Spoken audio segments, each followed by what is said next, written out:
Well, oh my gosh.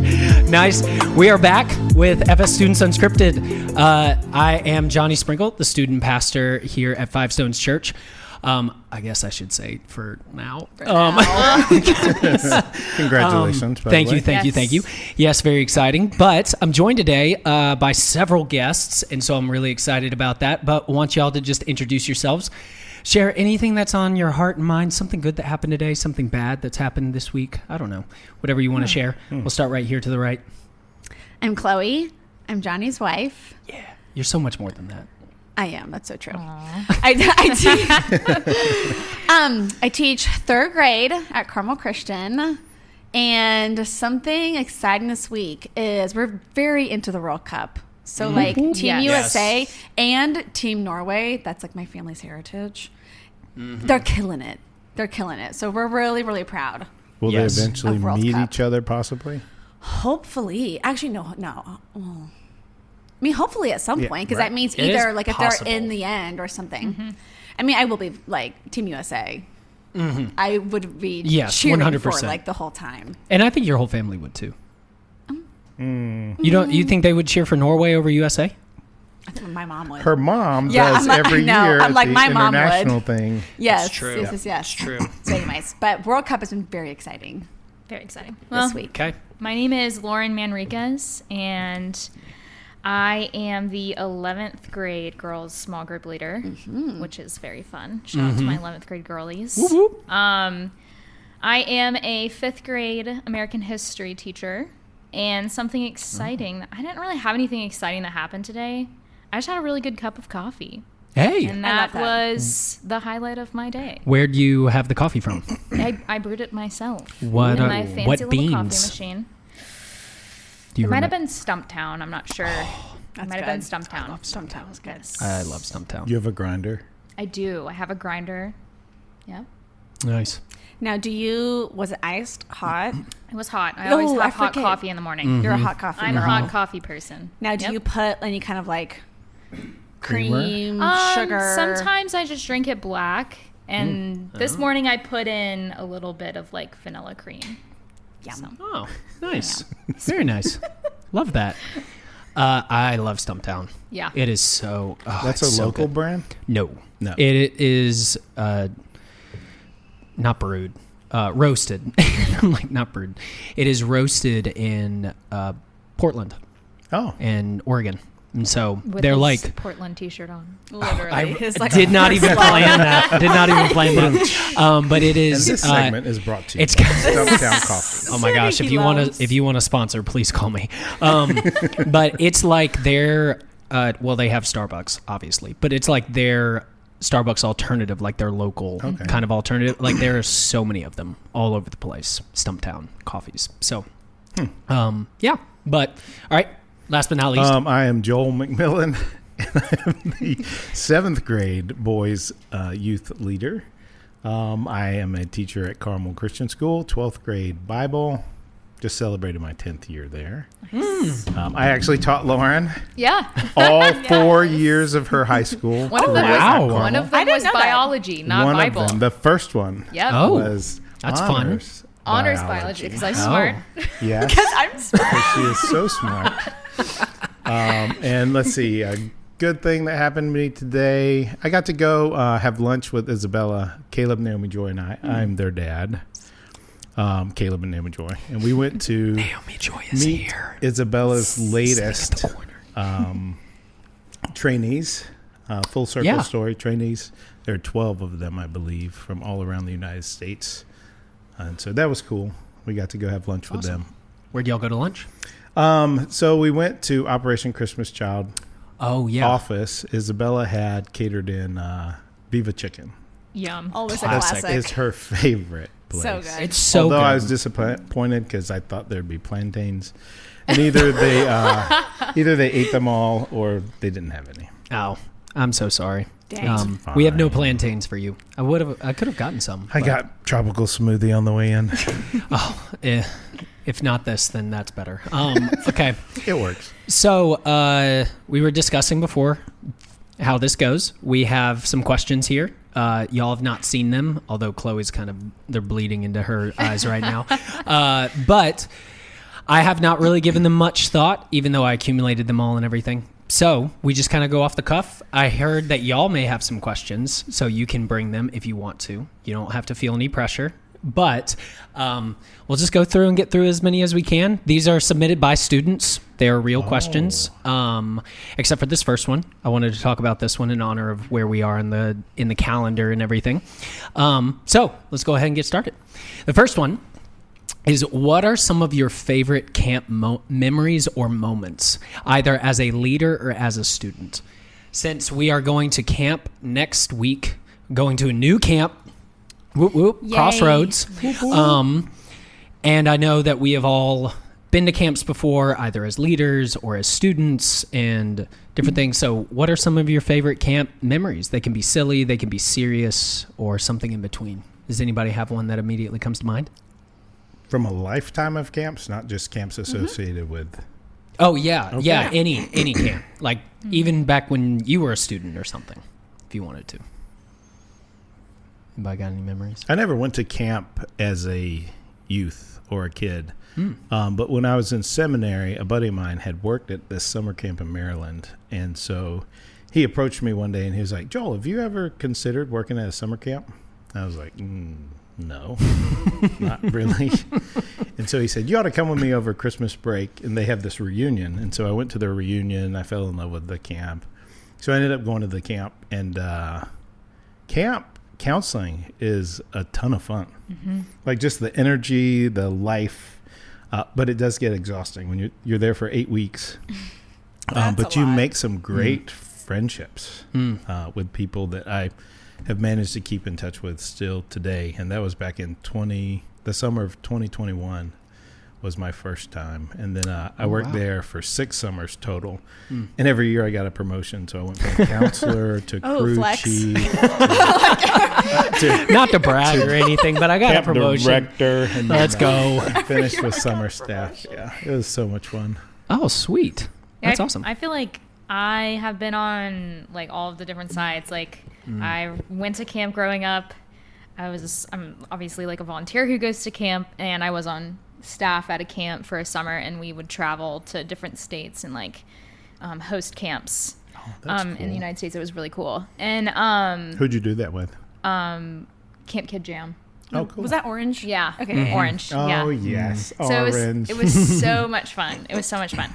I don't know. I think, as a student going to camp was always such a good time for me to just, and this is like sappy, but just kind of like focus on my faith and like step outside of my normal routine on a day-to-day basis and like, I guess just kind of be reflective and think about, okay, like what does my faith mean to me? Where am I in my faith journey? It was a moment to be both encouraged but also convicted about things that maybe I had gotten into in just the daily routine or ways I've neglected maybe my relationship with Christ. And so it was always a good like moment for me to recenter myself on like what's important and then leave camp with tools necessary to like go into the next school year and feeling like re-energized and such.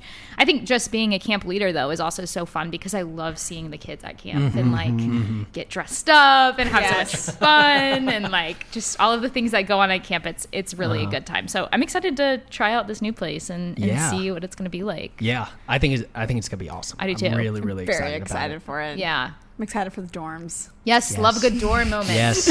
And today, speaking of, like today, we have finalized the rooming list. That's awesome. So, I can't wait to see it. This is probably going to be posted Thursday, so we're recording this on Tuesday. And yeah, students, we already know where you're going to be rooming. It's exciting. Crazy. Hey-o. Crazy. My probably most memorable story, very different. Mine's just funny. I'm like, so our youth group growing up, always kind of like how we do Fortress. They always did this like big game, like the one night, but it was very intense. Like it was not just, like it was very, very lifelike, and there were like things around the camp you had to go do, but they were always very like Army, CIA, like Oh, themed. yeah, we did stuff like that and too. people would like come with like airsoft guns and like shoot at you and all the things. And so the very We first won't time, be doing that. That would not be allowed anymore. Well, because my story is one of my best friends, they like used her dad as like part of the video. And this part was kind of weird. Like, I really don't know why they did this, but they like interrupted the altar call and like a video came up on the screen and it looked like, you know, fuzzy, like there was something going wrong with tech.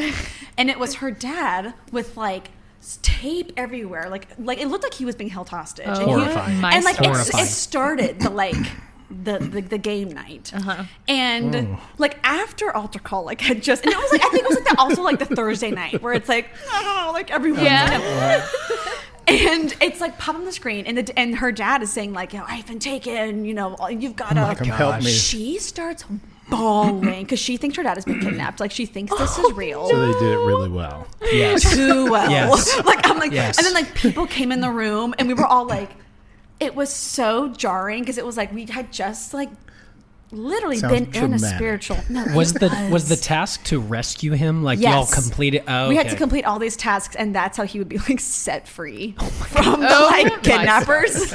And like she was unwell the rest of the night. Like sure it it was, I was. was like, it's very classic 2000s. It sounds Yeah. like Yes. underground church type of thing. Yes. Yeah. Yes. Did you ever Yes. do that? Yeah, Yes. I went to a conference one time where they brought, they had some fake weapons, and it was about persecution, and I was like, I think I'm 12. I think this might be a lot for me. Like, I don't understand what's going on here. But it was not for a game. It was dead serious. Yeah, it was something. what? Did you have It's another? crazy what we grew up in. So crazy. Church is different now. Yes.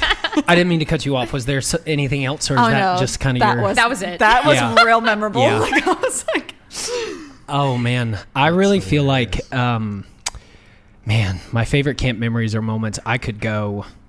We could take the rest of the time sharing this type of stuff. Like I got called to ministry as a 6th grader at camp. I remember writing a sermon and showing it to my youth pastor. I found it like early in ministry, and I read it, and I literally. I was reading it, and I was like, I can only imagine. Like my youth pastor was so encouraging, and I'm like, this is nonsense. Like this is pure. this is great. It's heresy. It's like, what is this? very But I remember reading. It was very topical, and I remember Where's the scripture? handing it to him and being like, I think I'm called to ministry, and like this is a sermon I wrote. I think I'm ready. Yeah, thank you, Steve, for encouraging me. Give me the pulpit. And that 6th grade camp was big because it was also when I got my first girlfriend. So like I had some summer camp love a couple of times. camp It's We all did. it has all to did. happen. Summer camp or mission trip. Yep. I was like summer camp or mission trip. Different as a counselor. It was, Yes. but there But, was like, definitely, There's definitely There's definitely drama as some camp always counselors. trying Yes, to hook yes, people up, yes. right? Yep. Yes. And then as a leader, most of the stories I don't feel like I can probably share on the podcast are my favorite stories. Just like insane things that have happened, or things that students have said to me, or like situations I've had to enter into are all just fantastic. I did get proposed to at camp. Oh, And like What? Johnny's like face. legit, like a And real like the proposal. I mean, Oh, okay, no, okay. Fifth like grade, he fifth had, grade. like I don't even think, but he was. It was like the Hey, fourth or Johnny, you started it with the. That's I true. got my No, first it's fine. camp I just girlfriend. It was she fourth knew or that. fifth I didn't know grade. this. I'm like, it was 4th or 5th grade, and it was like all the counselors had like probably I think pressured him into doing it. gosh. And then, but like I thought it was so real. I was like, You're like, I'm not ready. You have to talk to my dad. Did you ask my dad? Oh my literally, and I gosh. was like, That is, I had no idea. bad. I'm off mic. I'll have to ask you who it was. I'll tell you. Not that he's not listening, Yeah, but he's not a threat. John. Clearly. I'm not threatened much. But yeah, and so as a leader, like I think, gosh, there's so many amazing memories, like from doing big fortress games. I mean, that's always just, you never know what's going to happen. I remember the first year we tried to do night games when we did that like 4-corner thing, and it was just like war. Yeah, it was And chaos. people were so mad. That's a great memory. I remember like, and then every cheating. lots of cheating. Just being able to pray with students and just hearing them open up, like truly at camp, I feel as though I can think of several moments where it was like, okay, our relationship or your trust in me has like gone to a different level. Yeah. And you've shared something or we've talked through something or whatever. And it's really kind of like what you were saying, springboarding your spiritual life. It's like really springboarded, like the relational aspect we've been able to have with students. And so, camp is just the best. Like I really cannot wait for next week. It's going to be so much fun. Pedal to the metal. Unbelievable. But yeah, so those are some of the favorite camp memories or moments. And so maybe if you're listening to this and you're going to camp, you might get proposed to. You never know. You know? Who knows? Or you just might make new friends that you can look forward to seeing every year. Spend more time with Jesus. That's what Spoken like Naomi the dad. Well, yeah, I was going to say one of my favorite memories now, taking my kids to camp, is Naomi Joy every year has this group of friends that she made the first year. And they try to coordinate so that they can see each other and they keep in touch throughout the year. So she has genuine camp friends. Yeah. Right? Yeah. That live in Maryland that she doesn't ever get to see until she goes to camp. Yes. That is what's kind of fun about like our camp, because growing up, we didn't do that. Like our camp was insulated, so it was only our church people. Yeah. And so it's cool that, our kids have opportunities to meet. Yeah. Which I will hear some of the people that are upset we're not going back to Fuge because they're like, my friend from Texas. Yeah, right. It's like, I won't but see then them. we almost never are able to cross over the same week because Fuge is so gigantic and they do like 15 different weeks of camp. They're cranking it out. But you get to meet some new people. We'll be there with Transformation, so I know there's a lot of like people that go to school together are going to be and that's there. cool because everything. like if you want to reconnect after camp, Right. like, they're not in Texas, they're just on the road. So That's exactly right. Right. They're in Cool. your honors biology if you're smart. Hey, Yes, if you're smart. If you're smart. If you're smart. And if you're not, you'll be in standard or college prep.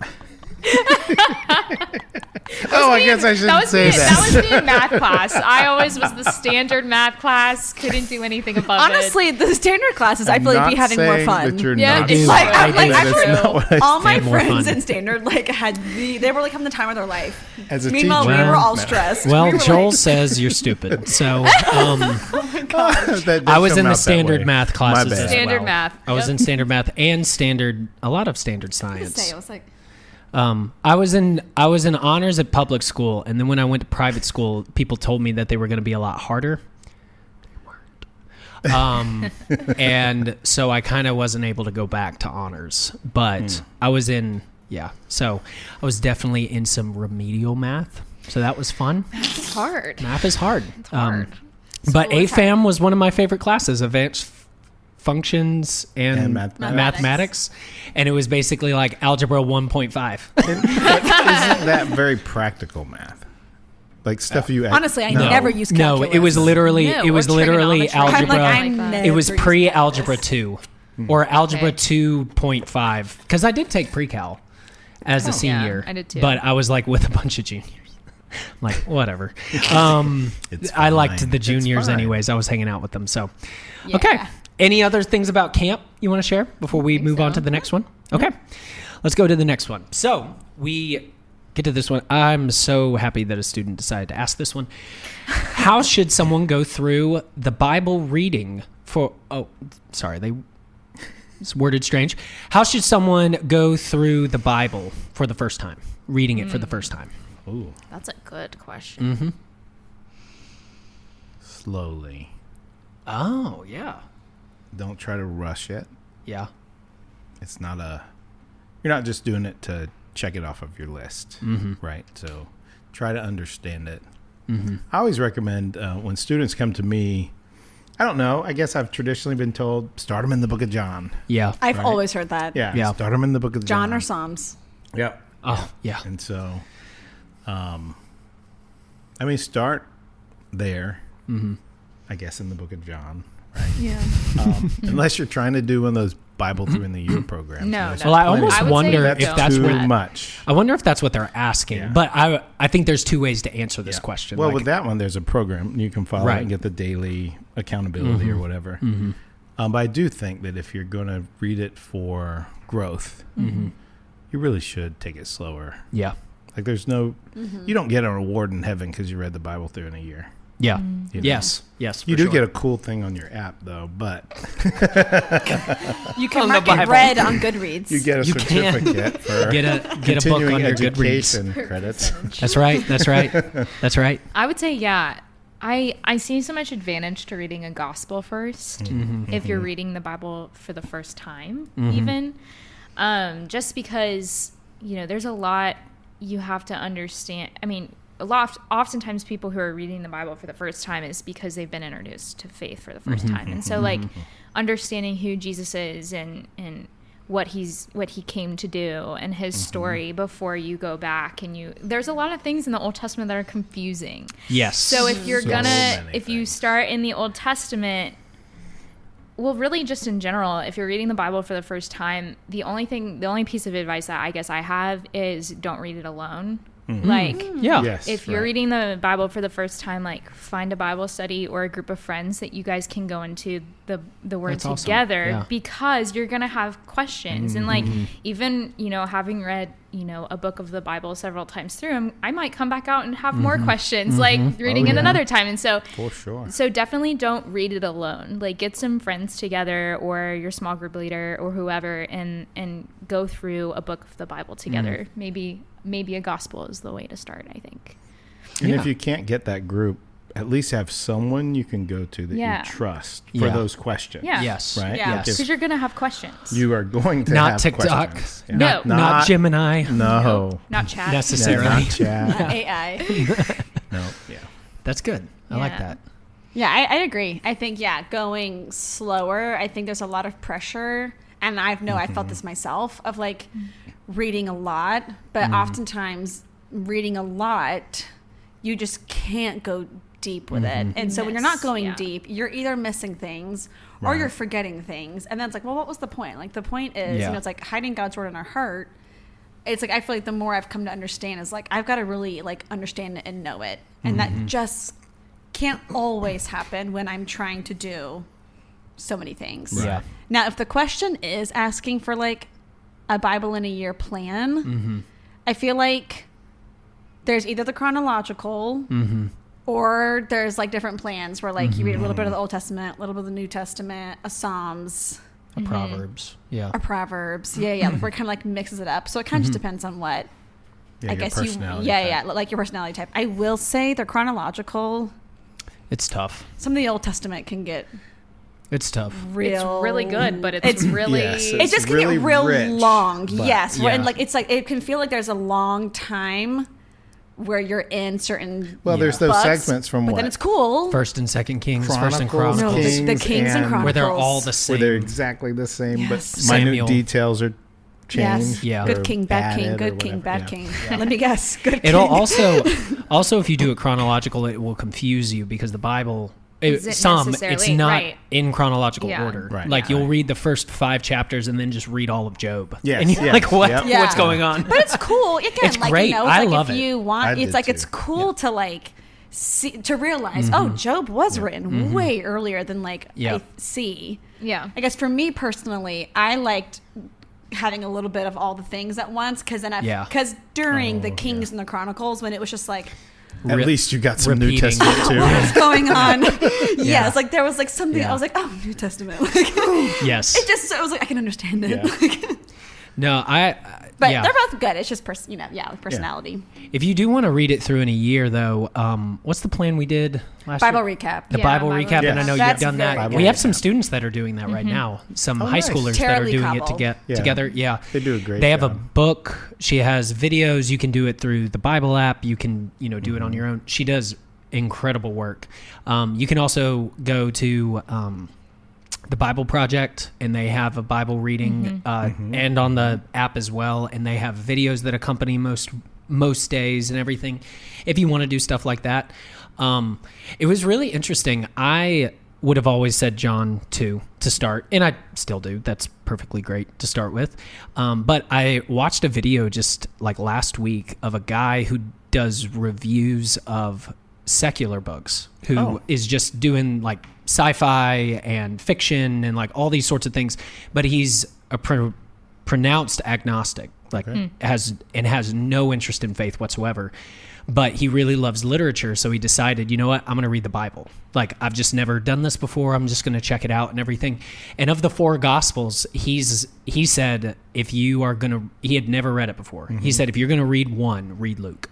He's like, that was my favorite, like, by far. He thought John was a little strange, which I can really understand. There are some. Yeah. There are some. And Luke leads well into Acts. It does. It does. It does. Yeah, it's very narrative heavy. Like it feels like you're sitting down with someone as they're sharing the story, because that's so much of what Luke was doing. Like when he writes Acts, it's literally my dear Theophilus. Like when I wrote my previous letter, like I'm continuing the story. This is part 2. So I don't know if you've read John and you're like, all right, what's next? Maybe try Luke or something. There's a lot of details. It's the longest one. It's the densest one. Like it's got a lot going on there. I think that's the only reason people have started with John. Yeah. Is because it's so dense. Luke is so dense. Luke is so dense. Mark feels like almost, it's not Cliff Notes, but it feels like brief. You are just like flying through it. And then Matthew, there's a lot. I've heard it's written to a Jewish audience. Yeah. So there's a lot that like, there's some insider knowledge there that you might not have. And then John's just like the real emotional one that he's like, everybody else started with the virgin birth. Like, let me go back to Genesis, like in the beginning. And by the way, I'm the beloved. Yeah. I am the beloved. Yeah. And he's like, yeah, Jesus really loves me. And I beat Peter to the tomb, by the way. If you didn't know. Like, in case you didn't know. So, So Bible recap, Bible project, what were you going to say? Just something else to add to if you're reading the Bible for the first time. Journal it. Yes. Like yes. As you're reading, yes. Journal the things that you're either questioning or the things that maybe the Holy Spirit is revealing to you, or just things that you think are rich that you'd want to remember into the future. Yeah. Yes, that's so good. That's really good. And to your point, just to close it, like the first time I read through the Bible in a year, quote unquote, it took 2.5 years, because it was about the point in the, you're getting through the Old Testament, and I was like, I don't know if I can do this. Like, this is, I feel completely like nothing is speaking to me. I'm so confused. What are these names? What is happening? And I took a pause and I read some of Psalms, and then I read some of Paul's letters, and I was like, oh no, I got to start the Bible over again. And I felt like the Holy Spirit kind of freed a little bit and was like, why? Just go and do it again. And I went slower through it, but I went all the way through it. And so just move slowly through it. There you go. Okay. Without looking it up, how tall is the Empire State Building? Oh my gosh, I don't know. Like in feet? Sure. 2,281 feet. 2,281 feet. Because a mile... I'm so bad at guessing this kind of stuff. Because of Remember the Titans, I know a mile is 5,280 feet. You're going to pick this ball up and run every one of them. Yeah, it's not a mile high. It's not a mile. Yeah. Surely not. So 2,000... That's why I picked... 200? Yes, and 81. That's I ditto. Okay. Now I feel like I got to look it up. I don't know. I think that was a student asked question. I feel like it popped up on one of those... things that we do on Sunday mornings, where the random trivia things. Yeah, little trivia. Okay, so I have the height. If you had to guess, because it's not right. Ooh, we could play higher or low. Is it higher or lower than 2,280 or whatever it is? Higher or lower? I'm going to say higher. Okay. Lower? Really? You're saying lower, you're saying lower? I think lower, yeah. Okay. You say higher. I don't know, just to be the other. Yeah, somebody's got to win. It is 1,454 feet, a.k.a. 443 meters for our international friends here for the World Cup. Yes, thank you. It is... How many floors? 102 floors. Okay. And the spire and antenna is an additional 200 feet. So I guess maybe it's like 1,600 feet. Okay. Ish. I don't know if that counts. So now we know. Or not. Let's see who remembers for next time we do it. I will not. Whenever you not remember guess the Trivia candy in the night. jar. Is I could never do it. is I was always so bad at it. I was That's never a good at math that game, either. right? Yeah. It was These are just. this big. This is. I mean, Back to standard math. I know. Like, Clearly, measurements were not my thing. like it was just. I was like, I feel like I was always like lowballing it. I was Yeah. like, Yeah. there's no way this many are in there. Is there a building that, or like it could be any type of building, a skyscraper, a castle, or something like that, that you want to visit one day? That's not a part of this. Just like if we're talking, Empire State Building is one that I feel like a lot of people are like, oh yeah, I want to go to the Empire State Building. Yeah. Maybe less so now because there's the one tower, isn't that? The one in Dubai. No. Oh. The one in New York City where the Oh, Twin Towers used to be. The one One World One World. Center or something. Yeah, something. Anyways, I feel like that one's stolen a bit of its luster because it's gigantic. Like it's so tall. But is there a building I or feel like somewhere? it'd be really cool to go to that really tall one in Dubai. The Burj Khalifa. I have no idea what it's. I It's think Burj that's what it's Khalifa. called. It's It's the yeah. Burj Khalifa. Burj Khalifa. Yeah. I had a student But go then to it. I've also heard that the Sydney Opera House is pretty amazing. Ooh. I know. I was actually not thinking height. Like I'm trying to think of some like iconic. That's what I'm thinking. One World Trade Center. Taj Mahal. It's 1,700 I was feet. thinking that. I was thinking Taj Mahal or something. Kaaba. I've always wanted to go to Vatican. like Italy and see like all the the Leaning Tower of architecture, Oh, the the Roman Colosseum. Yes. the cathedral in Barcelona. Ooh. Oh, I know Whatever. what you're talking about. Oh my gosh, it looks so beautiful. It like just finished. Yes. Oh. They like have been building it for like 120 There's a lot of something beautiful years. churches in Yes. Europe. Yeah. The one in They're- Barcelona, I want to go to. Yeah. I'm more of like, I'm not really there for how tall is the building. I'm here for how I'm pretty is it. I'm the Yeah. same way. I'm the same The way. architecture, Height the doesn't art matter to inside me. of it, stained Yes. glass windows, all the things. I do love that. Yeah.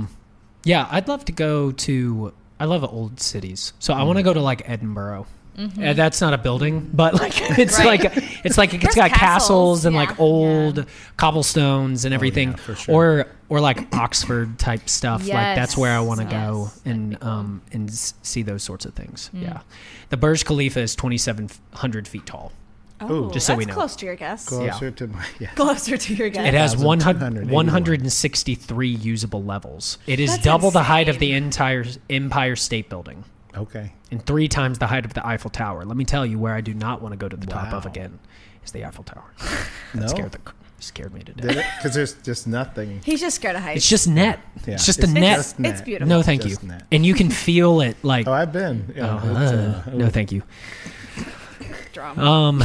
Any I want other? to see the Jesus thing in Rio. Oh, Yes, Rio that's de a good Janeiro. one. Is Yeah. that where? Yes. Brazil. That's a good Yeah. one. Yes, in Rio de Janeiro, isn't it? I think so. That's what I Oh, said. did somebody say that? Oh, Yeah. okay, I'm sorry. She did. I check out sometimes. I'm sorry. I'm trying to think if there's anything else. Okay, let's go to the next one. Next question.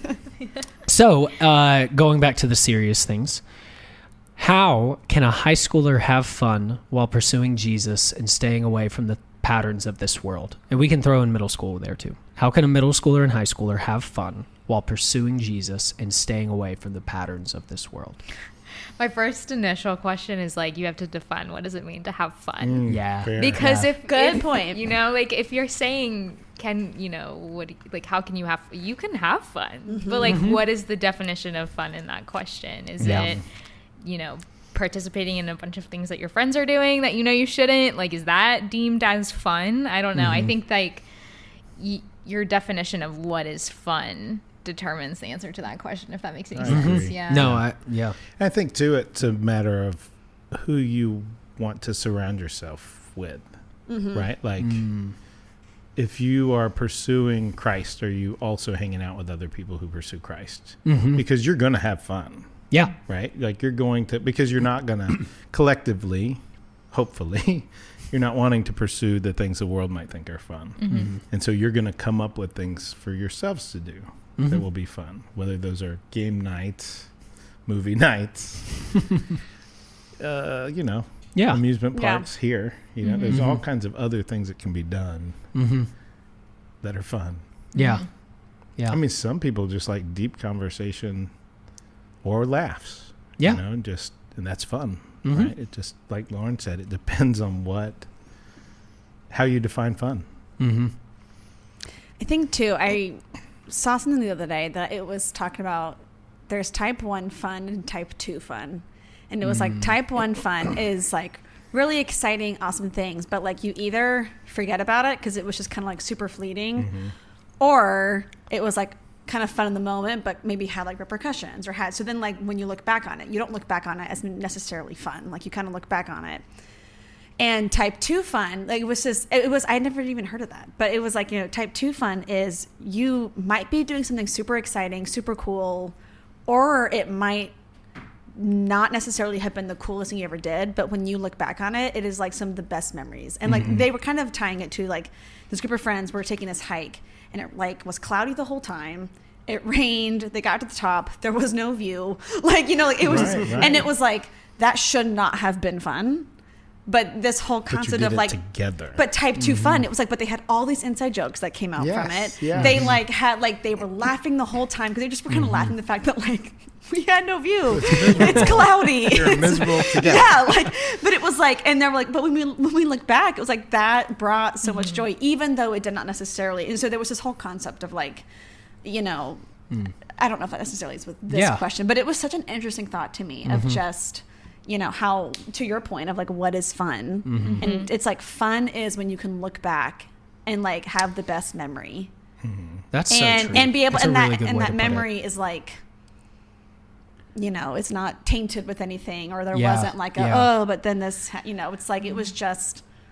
Well, there's this like false, I don't know, narrative's probably the wrong word, that like Christians can't have fun, that we don't have fun. Yeah. And that's just not true. Like Jesus objectively was a fun person. Right. Like he went to a lot of people's houses. He had dinner with a lot of people. Like he had a lot of friends. Yeah. He had a lot of friends. So it's not this idea of like, okay, so to have fun as a Christian, like we're all going to be in this little huddle and we got to like go away to the other side of like we got to tuck away somewhere or something like that. But I think there's, to the question of what does fun mean, be like, well, here are some things that I value. Here are some things that I won't do because I think because of what you said is so true. Like I don't want to have memories of things that happen that are tainted with guilt or shame or like, oh, well, we had fun, but I really wish I hadn't done that. Like we all have situations like that in our lives. And so it's determining for yourself, like, okay, here's some lines that I'm not going to cross. And you can operate within that. And God gives us freedom within that. Like to read, to play, to have fun, to go to the movies, to all sorts of things. I think too that that's all the stuff that I like doing. Well, if you can Sounds fun. redesign, right? If you can redesign what you think is fun. I tell you, I've had some great fun serving in places That's so with true. other people. Like whether it was something as simple as Project Lean Nation every year has done make sandwiches for the homeless. And we just go into the Project Lean Nation store and they have all the supplies there. And we're just building sandwiches together and bagging them and putting them together. And then we've been places where we've gone out and done a service project together. Yeah. Like even something as simple, and Caleb remembers it still from when he was in the middle school ministry here, FS Middle. When we just went and picked up trash on the side of the road up here that one morning where we did that service. He was like, when are we going to do that again, Dad? I was like, it's not up to me. But it was all right. Well, let me make a note real quick. He had fun. Right. And even Yeah. the service days that we've had with our life groups. Yeah. You know, and those, it's fun serving. And I think too, like if there's like two polar opposites of like being boring is just staying home and being alone, and then having fun is like going out and partying or something, like that's where I imagine this question coming from, is like the word fun is like going out and doing social things that typically like Christians wouldn't involve themselves in. Be the person that organizes the stuff that is fun, where you don't like don't The wait for alternative. somebody to create an alternative. You do that. Like start a book club with a bunch of your friends, or Yeah. have Or them a game over night, for yeah. games, like a murder Or mystery potlucks, dinner. or a Like murder mystery right. dinner. Have them over for dinner and a World Cup game. Literally, like just Yes. be Yeah. the person that hosts that kind of stuff and like opens up the door for other people who Yeah. are feeling the same way as you. yeah. Yeah. To come in and know I can have fun without doing all of this other Right. stuff. Like this isn't the only social outlet Right. for me as a Christian. And it does reach a point like and I love how you're drawing that point, because it does feel that intense in high school and Yeah. in college, Yeah. some depending on where you go and different things and what you're allowed to do there. But like it does feel so intense of like, okay, I've got to do stuff that's like on the edge, or Yeah. this isn't fun. Right. We're lame, we're boring, whatever. And like the older I get, I guess, the more I'm like, man, that's just not Yeah. like that fades. Yeah. Yeah. So much. Well, and there's a difference too in fun versus entertainment as well. True. You Yeah. know, because Bible study can be fun with the right people, and if you can invite people over for dinner and Bible study, you know, or what, and it's fun. Yeah. You know, We've said for years, like some of the best growth within our serving team for FS students has been like, look to the people that are in your life group that aren't serving, that you're already doing life together, and come and serve together. Yeah. Because you're going to have fun. oh, like for sure. going to the retreats. It's Yes. hilarious. Yes. Going on to summer camp, you're going to be exhausted. It's going to be a lot, but you're going to have so many amazing memories, and being able to share that together. Like when we're outside of here, when we're all doing things socially, which we all have before, like we wind up talking about students and different things that are going on and different Yeah. events that have happened, and certainly a lot of other things. But to your point about serving being fun, like you can find ways to make those memories together. And you can start it in high school. Like you pursuing Jesus and having fun are not like opposite Right. from each Yeah. other. Amen. I think that's Yeah. like one of the biggest things. I have so much fun as a Jesus follower. For sure. And I love that Actually have more fun. Lauren. Yeah, exactly. And we remember it. Yes. Oops, sorry. I love that Lauren emphasized the fact that too many people sit around waiting for someone else to come up with Yeah. the thing, Yeah. right? Be that person. Step out and be vulnerable enough to invite people. Open your Yeah. doors to Yeah. provide the thing. Yeah. And that can be hard because it's not, you may not get the amount or the Yes. attendance that you want the first time. Yeah. And, Yeah. but keep pursuing that, because those are doing stuff like that is fostering the relationships that It's worth it. are worth it. Yeah. It's, following Jesus can be fun. It Okay. is fun. It is fun. It can be, and it is. Speaking of fun, are the Hornets making the playoffs next year? Does anybody care about the Hornets? I do not. I do a Not little as bit. much as I do the Panthers. Yeah. Yeah. But I don't same. know after last season. I know. I'm like always down to root for a home team. So like I will always cheer for them. Right, I don't know right. if I am like Our family as likes big their of a colors. fan. They also have Teal tons and purple, of games. right? They have a lot of games. Yeah. They have She's a got lot of purple on right games. now. I heard they're really fun games. They are fun. I've been Like to you a go couple. to They them, are. they do a Yeah. lot of things. Yes, Like, they're very fun to go They're to. fun when people are there. well, that's fair. I know. 'Cause Back I've been in the to a lot- Bobcat days, they were not fun. Yeah, I've been to Well, a I lot of think they've games been where no doing one was better there. than they have in the past, Yeah. for sure. So They definitely It's have fun some to go to excitement. games where they win. yeah. Yeah. I think they should. To answer the question, are they making the playoffs? I think they should. Yeah. I think it would be a disappointment if they didn't. Did They they, have a good- not this year? No, They made the I thought play they in. did. Yeah. They made the play in, which is different. Wasn't that In the like the playoffs. furthest we've been in a while? A so long that's what time. I'm. I think more than Long time. I think remember more that than it was 10 years. I celebrated, think. Yeah. yeah. So Um, I think. And those were the chance. first two Hornets games I've watched since that random time we went with your mom in Yeah, like 2021 when no one was there. No, and tickets were And- like $9. Yeah. It was COVID, yeah. Post-COVID? Yeah, it was post-COVID. People were still scared and wearing Yeah. No, I'm saying No. pre-COVID. I was like, Oh. pre. oh yeah, and tickets are like $8. Yeah, it Yeah. was it for was like tough. close up because no one was going because they weren't good.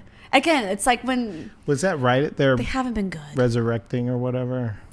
The rebranding The and all that? rebranding. Well, yeah, because we when- were the remember when Hornets. they When did then that we became the happen? Bobcats. And then they I became back to the Hornets. Hornets. Yeah, I'm very happy we went back to the Hornets. The Bobcats was never a good idea. So are they making the playoffs? They're keeping the cat themes, right? Hopefully. Panthers, Bobcats. Well, we got And then Charlotte that's where- FC. Yeah, we have Charlotte I FC. love Charlotte FC. The Carolina Hurricanes. Hurricanes. Like, We've got go Canes. Canes. North Carolina. Yes, North Carolina. We're North Carolina sports are up. coming up. Let's go. We are, Yes. really. The real question is, are the Panthers making the playoffs Yes, this year? my answer is yes. Yes. Immediately. Bryce Young will be taking us to the playoffs. Yes. I'm so... I don't know. I don't want to get delusional. I don't want to be hurt again. But We like, get It's delusional like every a year. toxic relationship. Yes. I believe in it. it's literally that Michael Scott thing of like, I'm ready to get hurt again. Yeah, that's me. I'm so ready. No, Come I September, I'm ready. I start off so optimistic. Like, guys, Yes. This is it. it's because I watch these like edits, Yes. like online, and it's like, and I'm like, I believe it. I'm like, yes, like this is us. Yeah. Like I'm like, we are excellent. Yeah. And then 3 games We go are. by, and I'm like, oh, No, it's this year. I feel it. it is. I agree. We're not getting worse. We are going up. Up. I hope so. We have a really hard We're schedule going this up, year. up, Well- up and- Oh, my stars. I still have not seen that. I haven't either. I probably need to. Yeah. It's a song that'll get stuck It's in your worth head. it. Yeah. I know- Okay. I know a guy that would watch it with you. Oh, I bet there's a couple. Is that guy you? I would be one of. That's hilarious. Yeah, I hope the Hornets make it. I feel like they could get in as like an 8 seed, 7 seed, something like that. It'll depend. But the Panthers, man, I really, really hope we make it. If we don't make the playoffs, it's going to be Oof, rough. there's going to be a lot of disgruntled people. Because just like the Hornets changes. playoffs games, like a coach getting fired. just like the Hornets playoff game or the when the Panthers got into the playoffs, Yeah. it was just like the whole city This city exploded. was on I fire. could feel the energy in the air. Yes. And I It was just the best week. you talk about ever. fun. Like Yep. you can be a Christian and be passionate about There you sports. go. Like Yep. cheer for the Panthers or find a team, not the Cowboys, and just cheer for them or the Saints. Sorry, McCants, but not. I can't stand either of those teams. And every time, McCants is from New Orleans, and every time he's like, "You really don't like them?" I'm like, "No." Like I realize that there is a sanctification that needs to happen in me to like not hate the Cowboys and the Saints so much. But she can tell you, like the anger is very palpable in the room when we're playing those teams. Yeah. Yeah. That's funny. Like, I don't ever get hates that them. worked up about. Oh, It's- he's anything. very, Yeah, I get most games I'm especially pretty like football. yeah, like most Panthers football a lot of gets the games most out of I'd say you. most games I can be calm. Like I'll get excited and I'll get frustrated, but I'll be pretty calm. But like when we play the Saints, like Especially if they're winning. which That they TV did. gets shut off real quick. Like we're not finishing I got this. so mad this year.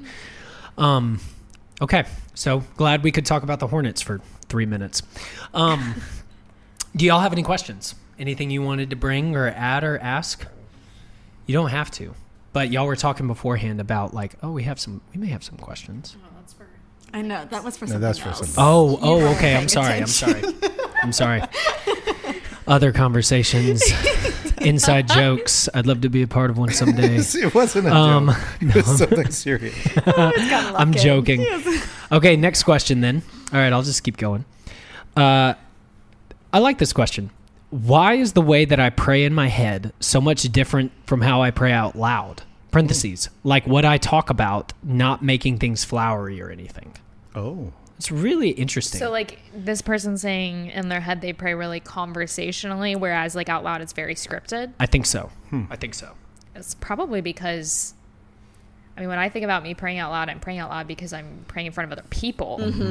So sometimes when I am praying out loud, it sounds more scripted because there's some sort of like an external pressure to sound a certain way. Right. Versus like when I'm genuinely just praying and having a conversation with myself and with God, I'm a journaler, so I don't really like pray in my head because I'll get Write it distracted or fall asleep. Same. Yeah. But like when I'm Fair. writing, it's just like pages long of just like conversation. It's Yeah. not because there isn't any sort of scripted way. I'm Yeah. supposed to quote unquote pray in front of Right. people. You know, and you try to, there's a pressure to like sound good. Yes. Sometimes too, you just want the prayer to be over, so you say like the same things over and over again, and everyone. That's something I've been convicted of recently. It's just like you say the same things in your prayers out loud, but it's that external pressure probably to pray in front of other people in some way. For sure.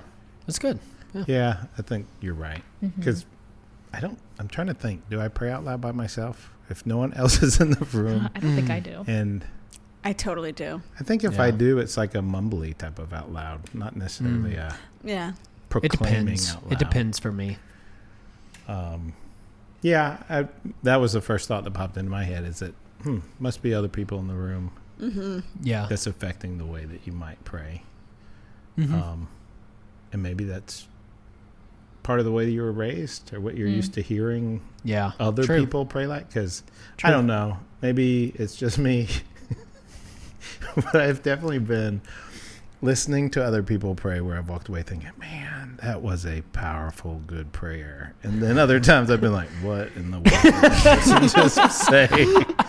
So What are we talking about here? Yeah. Yeah. So it could be some of that. You don't want to be the person that people walk away thinking, So don't Oof. pray in front of Joel. Yeah. He's judging. He's you. judging. judging you. upgrading your prayer language. Oh my gosh. Oh my gosh. Like, what is the? What are they Really, saying? Not really. I think so much too. It's like, yes, because now, as I've gotten older, I have prayed way more out loud, either like in the car or we'll pray together out loud, and it's just extremely conversational. Because I think going to the point, like when I'm praying out loud with Johnny, it's like I don't feel like I have to impress him. Like it's like he's like the person I feel the safest with, which means my prayer out loud also reflects that. Like I'm not out here pretending in my prayer, and so I think something that, if this question is kind of geared towards like when I'm praying in front of people, it's, which we've kind of said with a lot of these questions, like it just matters so much about who you surround yourself with. Because like all four of us were a part of that prayer study that the leaders did.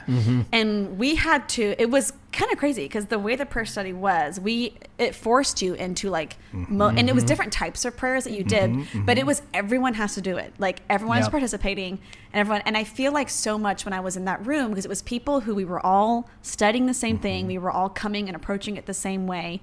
And I really feel like in that moment, we just prayed very plainly, but it was helpful because everyone in the room did. Yes. Like no one felt like I was having to like, what anyone else was thinking. Yes, You're so it's like praying with purpose. yeah. And so I feel like it just so much matters if you're praying out loud and you feel yourself, switching what you say because of who you're around. Like that just probably means maybe you don't feel comfortable. And so it's like, find people that you feel safe and comfortable with. That's like, we can just pray out loud and we can just speak plainly to the Lord. And I don't have to be thinking about what this person thinks about, Yeah. Now, granted, there's times where you're not in that situation, For sure. Right. like, where it's like, you don't know the people around you, but also it's like, well, then who cares? Who cares? Yeah. Yeah, like then who At the cares? end of the day, regardless of whether there's a person like me out there, Judging. it just, who cares? You're talking to God anyway. Yeah. You're not. Also, there to the more you entertain do other it, people. I think the easier Yes. it becomes and Yes. the more Yes. normal. Yep. Because Yep. again, The more I feel normal like it our whole feels. like prayer study, by like the fourth or fifth week, when it was like, okay, here's today's practice. It was like, It was okay. like a spontaneous one too. Like we were Yes. just saying Yes. things spontaneously. Yep. And Yeah. So but it felt like comfortable because Yeah. we knew who we were praying to was and so why good. we Yeah. were praying. Yeah, and like week 1 where it was kind of like, okay, I here have we to go. pray out loud. Whereas like week 4 or 5, it was like, all right, what was today's practice? Let's go. Back to fun things real quick. Yeah. Y'all hosted that moment for people to come Yeah. into your home and it and was do fun. this It study. It was fun. And We had fun. dessert, We did We lots did. of lots of and it was Cookies. supposed to be an hour, and it wound up being like 2.5 Because it was so good. because it was so Yeah. good. There's so many moments that deepened Yeah. relationships Yes. and Yeah. deepened understandings of one another. That Yes. we looked forward to it when we were able to Yeah. do Oh, it. And same. I Same. love I was can't wait really to do good. something like that again. Yeah. Like, I mean, once we get through the So summer. thank you for Like- doing that. Oh, absolutely. No, but to Well, your- yeah, we to your will do point. it again. Not that exact one, but something different. But I think like y'all are, so much of what y'all are saying is we really lack the practice to do it. I think that's something that I've tried so much.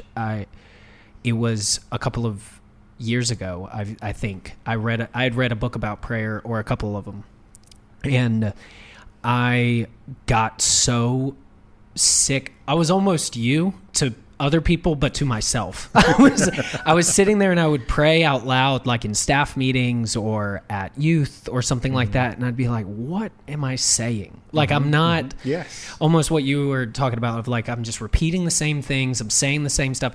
And I really, what you're saying, like, I really thought at that point, I said, I don't want to repeat myself when I pray. Like, I don't, not even necessarily praying for the same things or, you know, dear God, I thank you for this day. You know, you can start it that way if that's comfortable for you. But I said, every moment is different. Every day is different. I've encountered different people. We have different needs. I shouldn't be just saying the same thing over and over, even though I do love liturgies.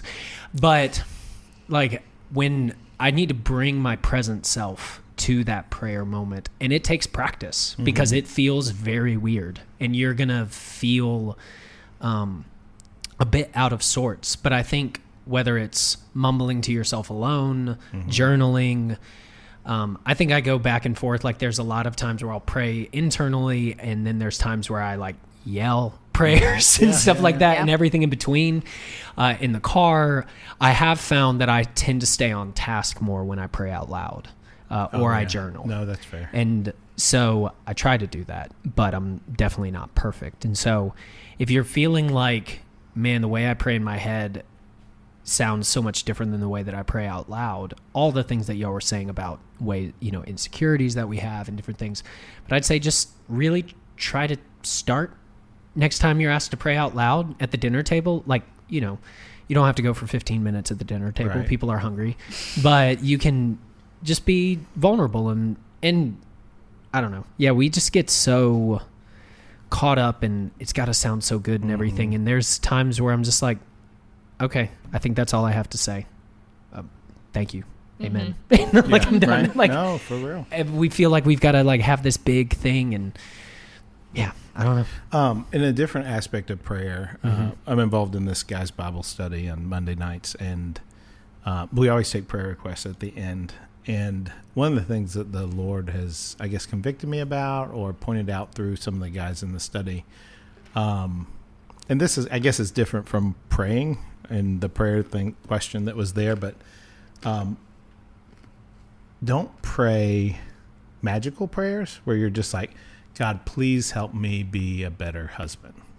Please, God, help me be a better father. Get specific. Without doing anything about it. Like you're just sitting there going, God, change me. Yeah.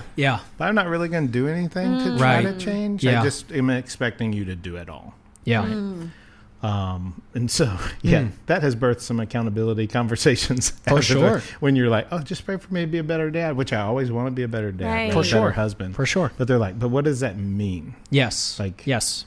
Better at what? Yeah. You know? And I think that's something that the prayer training or whatever we did, Bible study, talked about how like praying specifically for things and not just in generalities. Generalities is great. We should pray for our world, pray for, our leaders, pray for our church. And you can be very, very general about that. But if you're talking about something personal in your life, like, oh, I realize that I have been irritable with Chloe recently. Lord, please give me patience, give me understanding to see her side of things or whatever. Like having those specific prayers and beginning to think about that. And I think that's something that you can journal. That's something that you can easily track. That's something that you can verbalize out loud. But also, I think to have just another element of this is like you don't have to pray with the same vulnerability regardless of where you are. Like I would hope that we reach the point in our world where in our church, in our student ministry where you can do that. But there's going to be times where a level of vulnerability of like praying for something like, oh, I realized that I hurt my wife like earlier this week or something like that. Like I'm not necessarily going to do that on a Sunday morning from the platform necessarily. Like we can pray very specific things, and maybe that's something worth talking about if we're in a marriage series for sure. But like it's not necessary. You don't need to feel the pressure of like, okay, I need to be entirely vulnerable or I'm not being authentic to my internal dialogue with God. Like there is a healthy wisdom in like, all right, I'm discernment. Some discernment, which does lead us to our next question. But I want to make sure that y'all were able to say all you wanted to say. Okay. So our next question is, How can I pray for God's will and have discernment in my life? Pray about it. Be specific. If there's something specifically that you want to pray to God about, I can go ahead and start this off, I suppose. Pray about it specifically and ask God to make it clear. Lay out the options in front of you. If there's a couple of things that you're trying to decide about, like a college choice, for instance, like, God, just bring clarity, bring purpose, bring direction to my life. We can just continue to pray over that. I like that. I think too, I know that for me early on in my faith, like trying to discern God's will from my own will, or even asking that, is this Satan trying to trick me into something, or is this God leading me in this way? I think it's a matter of praying about everything and listening. Listening for the lead of the whole, and learning how to hear his voice or to see his hand in those things that you're praying about. I feel like the biggest decisions that we've ever prayed about in our lives and tried to trust God in, like, he made it really clear, right? Yeah. But you had to take the time to hear him. I saw a meme or something that popped up on social media today that talked about how we want to hear the voice of God, but yet we fill our ears and our eyes with all this distraction. Yeah. But yet we're like, God, why aren't you talking to me? And it's like, well, he is. You just can't hear him because you have listening. your ear pods in, or your earbuds in. Or, We have no silence. Right. We don't have silence. Yes. And sometimes too, I think when the answer is not what we want it to be, we like to gaslight ourselves into thinking, oh, but that wasn't God. That wasn't God. That's you know, right. and sometimes we like to do that to ourselves. And to your point, like, I think he makes it very evident when we listen and we do pray about it. I do think too, sometimes we have to make decisions or choices, and there isn't necessarily one way to go about it. And we cannot guilt ourselves into what if I miss it? What if I miss the thing God's calling me to? What if I even colleges sometimes, sometimes you're going to be caught in between different choices, and you have to trust that wherever you go, God's going to use you in whatever situation you find yourself. So sometimes he does make himself very evident when you're listening and you're hearing, and he points you in a direction he wants you to go. And sometimes he allows that choice and asks that you just trust and surrender it to him as you make that choice. Yeah. No, that's so good. I mean, yes, I cut you off. You were about to say something. Oh, no, I was just to that point, because that was me, when picking a college. I had narrowed it down to really 2, kind of 3, but I had narrowed it down to 2. And I felt like I had to have a sign. Yeah, I felt like I had to have a here's my boom. Fleece. Yes, booming literally, voice. literally with the fleece. And and someone so wise just told me God is not threatened, nor is he in the box that we put him in, to where it's if I do anything, I can be out. Not be outside of the will of God, but it's almost like I can mess up my God's life plan. And God's plan, and because God is not big enough or powerful enough to use everything in my life for enough. And so they were what if this is God saying these are 2 great choices? Because it was the first question was kind of what is your reasoning, and if in both of my reasonings for both colleges, it wasn't either reason was bad or it was both reasons why I wanted to go to both schools were good, and I was they could both, this could offer this, and it was well, then what if this is just God letting you have a choice? It's where you get to exercise autonomy. It's and it was free will. Yes, free will. Yes, but it was he's, in that as part of he is gracious, and he is not a God of confusion, and so you sitting here trying to be so confused. Now, to your point, the Holy Spirit is in every Christ follower, and that gut feeling you have, if you start to feel that is the Holy Spirit, yes, and if you start acting out of that, and you will know, because if you start to feel that gut feeling in either direction of wow, either in a good way or in a negative way of I'm not feeling good, you're feeling that for a reason. Like, it's like, now to your point, it could be partially like, am I gaslighting myself, but it's like, but you'll kind of know. It's like, there is like the Holy, he's not a God of confusion. So it's like, he will, and it kind of takes me back to was it Joshua and crossing the Jordan? Joshua the one who had to cross the Jordan River, and they were like wanting this like sea moment. Oh. Was that Joshua? Yes, I think so. In the Old Testament? I can't remember. I think it was. But anyways, it was like the Israelites. It's like they wanted Moses and the Red Sea 2.0. It was like, God, open the sea. We've got to cross this river. And God told him, I thought it was Joshua. I could be wrong. But it was like, start walking. And they had to actively walk through, like, like the Jordan River before God made a way. And so kind of also to the point where sometimes you just got to start walking in obedience. Make a decision. Make a decision, start walking in obedience, and then God will, he'll make a way. Yeah. It's he'll wild use how you. God does make a way. He does. Yeah. And so it's like, but sometimes it also requires you to be like, okay, God, well, it's kind of what McCann's, it's what McCann's talked about on Sunday of like, obedience should precede your understanding of things, where it's like, okay, like, I gotta obey. Yeah. That's right. And I gotta walk, and that might be fearful and that might be scary, but I've gotta like put myself out there a little bit. And didn't he also bring up the point that obedience doesn't mean it's going to be easy or pain free? No. I mean, I don't know if he said it or not. I'm not sure, but you're exactly right. Like, we expect, God, I'm following you, so everything should just be wonderful and awesome all the time. Yes. And it should always make sense. And always make sense.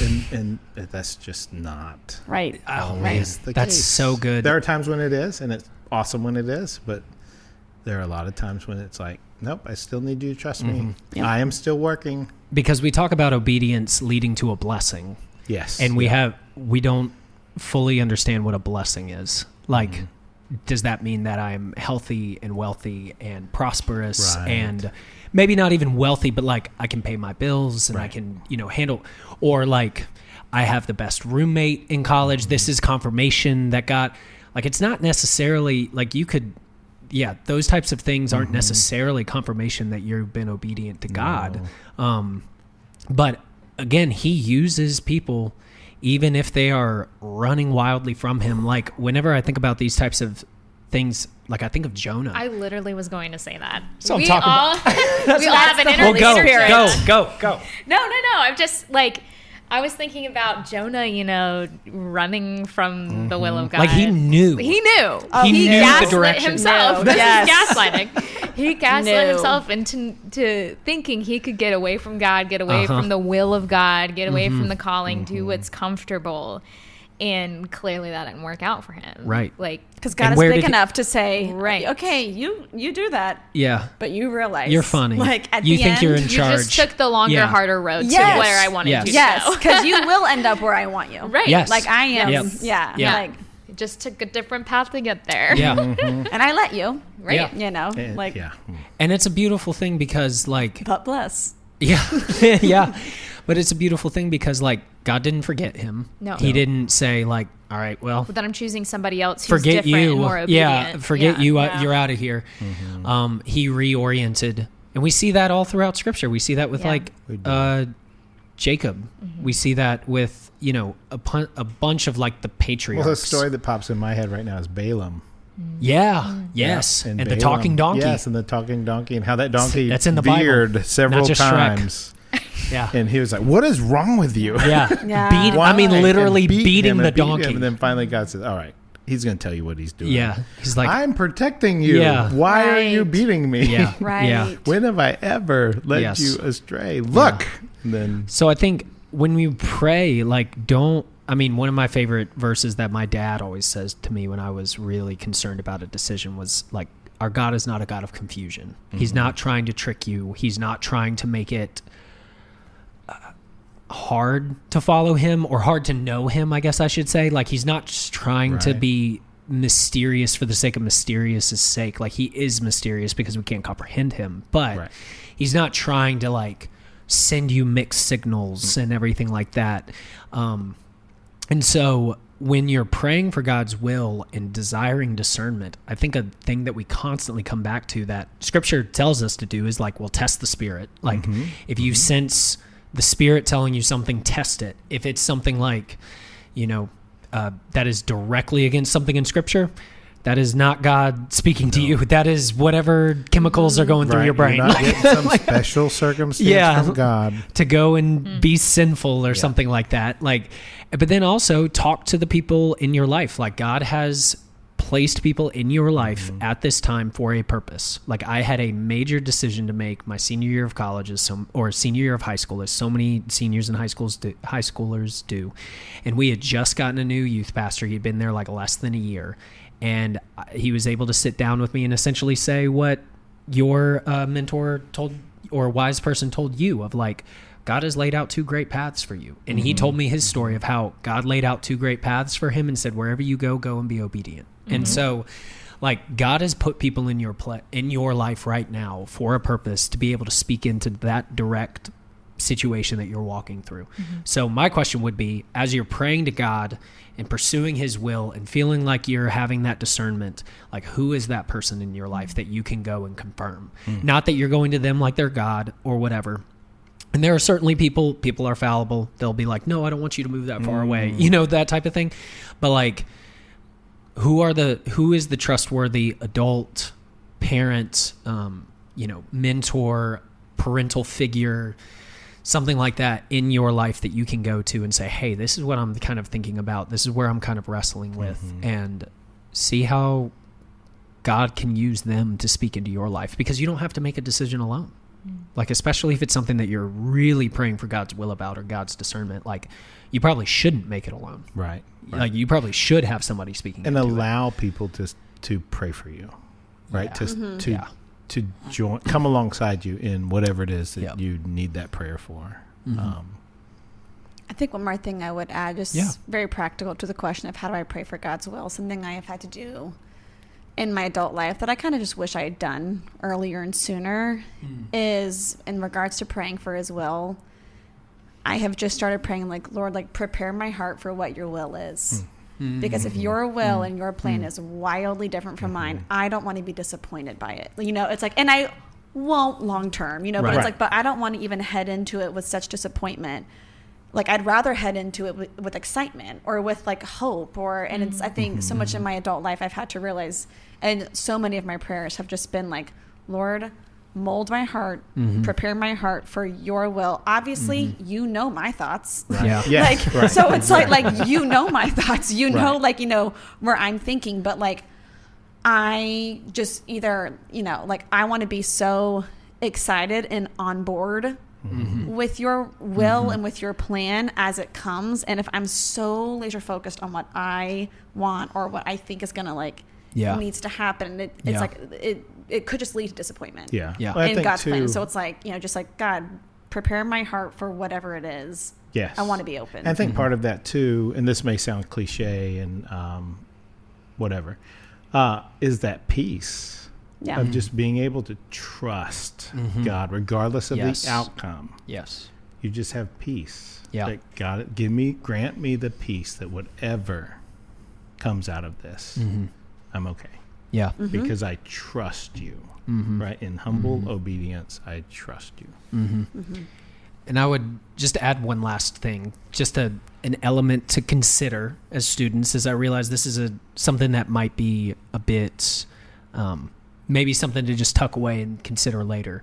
But implementing some type of fasting with pursuing God's will and discernment is, we have found, invaluable in our lives in some of the biggest decisions we've had to make. Like, whether it is a full fast for a certain amount of time, which, be wise about that, talk with your parents about that, you know, all that sort of stuff.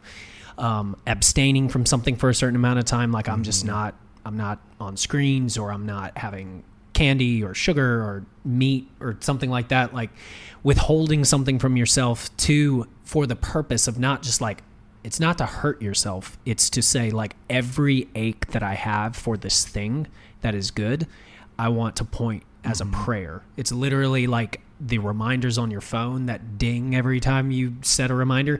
It's your body, like, I am hungry. Lord, make me hungry for you and your will. Like, that's literally what you're doing. And so when you fast in that way, And so I would say, if it's something really big and that's something that you're considering, and that's something that you would want to consider, talk to an adult about it, talk to somebody that can help you do that wisely, with wisdom and everything. And yeah. So, okay. Sweet. All right. We have 2 more questions. Sweet. 2 more questions. What does God's... Oh, sorry, I hit the wrong button. Maybe only one. We'll see. What does God's calling on a high schooler to a life of evangelism look like? God's calling of...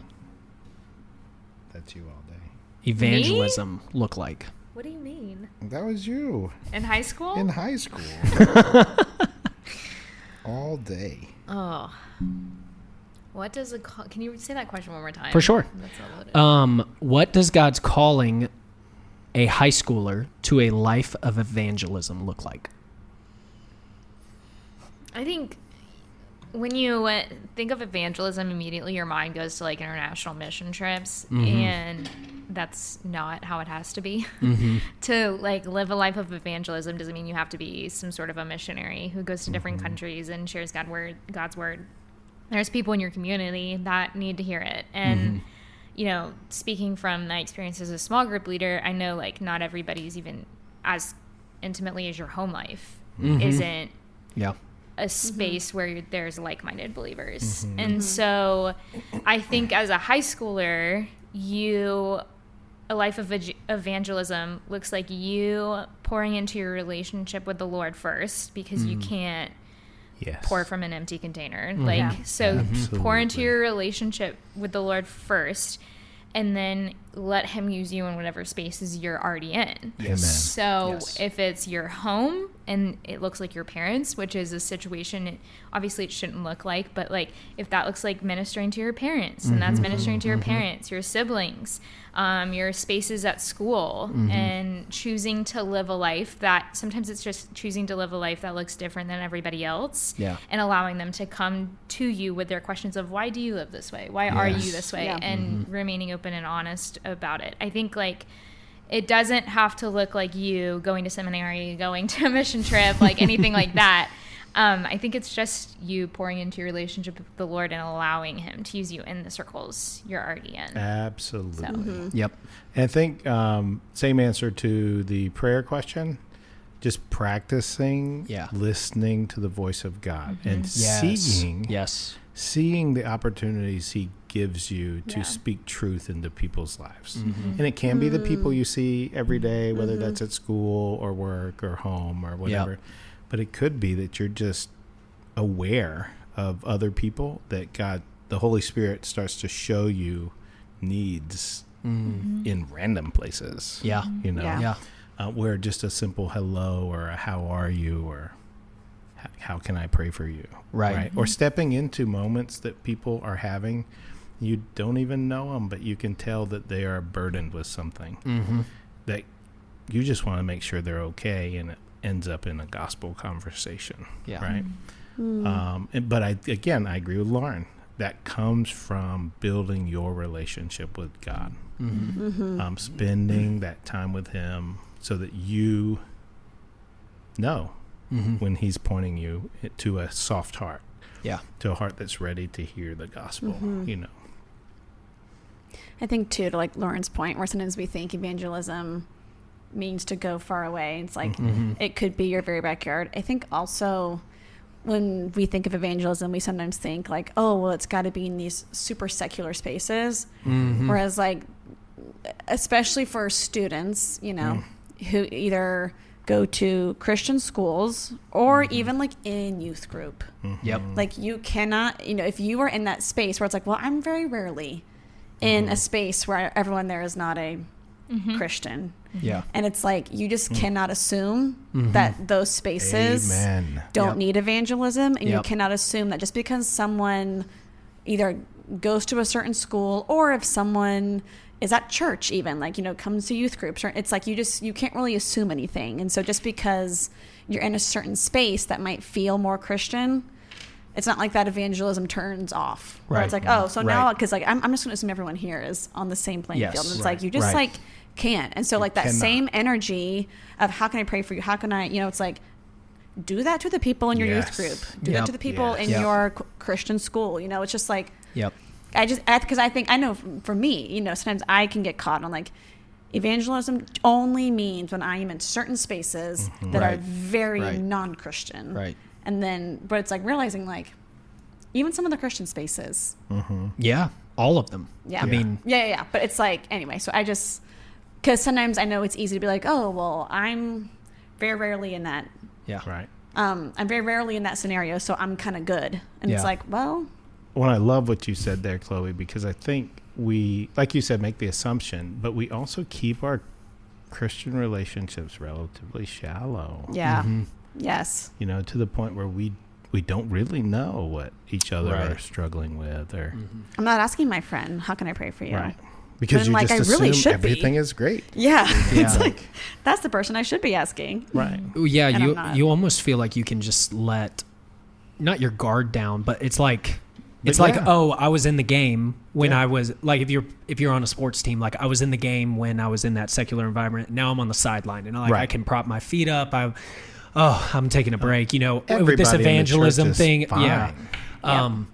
I mean, we've all obviously been in a Christian school environment and have seen people that it's like, wow, I didn't know that person didn't have a relationship with Christ. Right. Like I just assumed. I had a friend, a very close friend, all through middle school, through a lot of high school, prayed to receive Christ on a mission trip. And like I would have, if they would have said like, who are some people that you assume are Christians in this room? Like he would have been one of the first ones that I went to every time. And so I think it's a good, I think the question is worded very, very well, because it says to a life of evangelism, because that's what, as a Christ follower, that's what we're called to, like a life of evangelism. And as teachers, you three, as family members, as wives, as husbands, as, all as friends, like all of these things we're called to bring Christ into those moments, bring Christ into those spaces. Everywhere you go, you are an evangelist. And that doesn't necessarily mean that you're,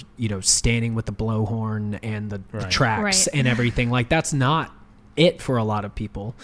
Yeah. A lot of people can't, my dad is an evangelist like no one I've really ever seen. Like I remember him coming into the house one day when a guy was like trimming our hedges, and he led that man to Christ, like just outside our house, like, cause he just walked out there to pay him and just started talking to him about his life. Not really with an agenda, not trying to, sell something or anything like that, but just genuinely interested, like y'all have been saying. And so not all of us are going to necessarily do that. Not everybody's an extrovert. Not everybody, feels comfortable with all speaking in public and different things like that. But we are all called to bring to the spaces that we're in, to the relationships that we're in, the circles that we run in, the environments, whatever, like all of us have been saying, bringing Christ in that moment and being unashamed about it. Like if going back to the fun question from earlier, like if you start planning these things and having this fun and they're all of a sudden like, why is nobody drinking at this thing? You can be like, well, I just don't really think that's a wise thing to be doing as a high schooler, and because of my faith. Like I'm not trying to cast dispersions on anybody or judge anybody, but like for me personally, that's not really something I'm going to be involved in. And and it can be stuff as simple as that. Like and then allow your life to proclaim the gospel. Well, I think too, in light of that, or with that, it's a consistency too. Yeah. Like you're not going to have that moment and be like, oh, I don't think drinking is necessary or whatever. And then it's done. Yeah. It's going to be that, oh, every time they come to your house, no one's ever drinking. That could cause them to stop and think, well, maybe drinking's not that important because we're having fun. Yeah.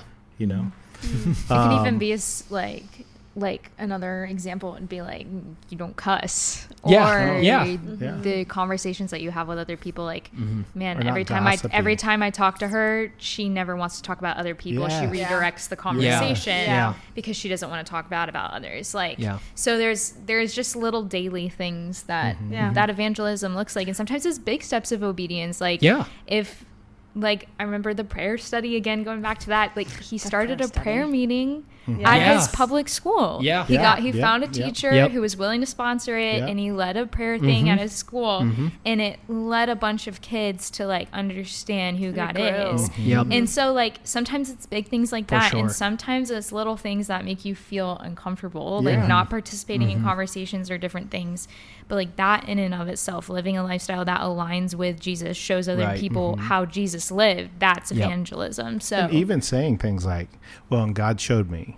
Or Yeah. Yeah. God Yeah. blessed Yeah. me. Yeah. Or God gave me. You know, and just I've been praying for you. Yes, making Yeah. God's name active. Yeah, in just your saying life. it. Yes, as you're sharing with Yeah. people, like, Yeah. oh, and the Lord led me to, you know, Yeah. because then people are like, wait a minute. Well, because the more they hear what? that, it's like, interesting. Yeah. You say that a lot. Yeah, Yes. right. And then it like, leads to. Yeah. I completely agree. That's all the time we have for today. That's So- unfortunate. I know. I'm sorry. We have some more questions that hopefully we'll be able to get to in the future. But I want to thank you guys.